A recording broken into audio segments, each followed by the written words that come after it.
कौन इस बेचारी औरत की मदद करेगा? वह बस नीचे जाकर कपड़े सुखाना चाहती थी, लेकिन पैर फिसल गया और वह लुढ़कते हुए नीचे जा गिरी। पास खड़े पति रमेश ने सब अपनी आंखों से देखा, पर जरा भी परवाह नहीं की। औरत ने पीछे मुड़कर सीढ़ियों की ओर देखा तो पाया कि सीढ़ियों पर चर्बी तेल लगी थी। तब उसे समझ आया कि ये सब रमेश की चाल थी।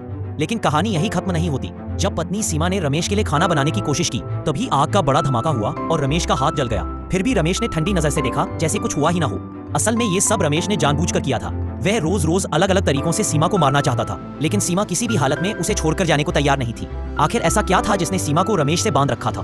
कहानी शुरू होती है 1 महीने पहले से। लड़की का नाम था सीमा शर्मा। 1 महीने पहले उसकी मुलाकात रमेश वर्मा से रिश्ते अरेंज मैरिज के जरिए हुई। जल्द ही दोनों की शादी हो गई। शुरुआत में सब कुछ ठीक था। रमेश सीमा के साथ बहुत प्यार और सम्मान से पेश आता था। सीमा बचपन से घर की लाडली थी। उसने कभी घर का काम नहीं किया था। इस बात से सास कमला देवी बहुत नाखुश रहती थी। लेकिन रमेश कभी सीमा को मजबूर नहीं करता था। लेकिन शादी में नजदीकियां आना तो स्वाभाविक है। रमेश का स्वभाव थोड़ा शर्मीला था। वह मानता था कि रिश्ते की नींव सच्चे प्यार पर होनी चाहिए।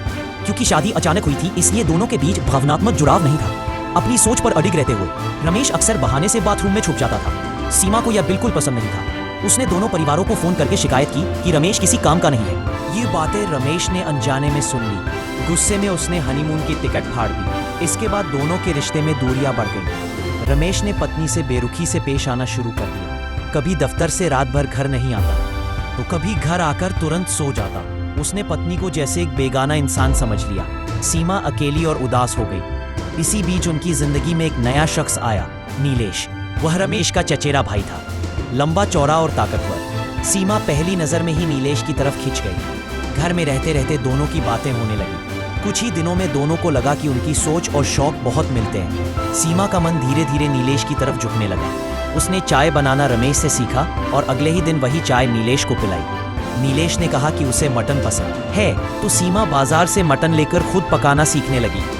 रमेश को लगा कि पत्नी उसके लिए बदल रही है। उसने उसे एक छोटा सा किचन भी बनाकर दिया। वह सपना देखने लगा कि उनका रिश्ता फिर से ठीक हो जाएगा। लेकिन असलियत कुछ और थी।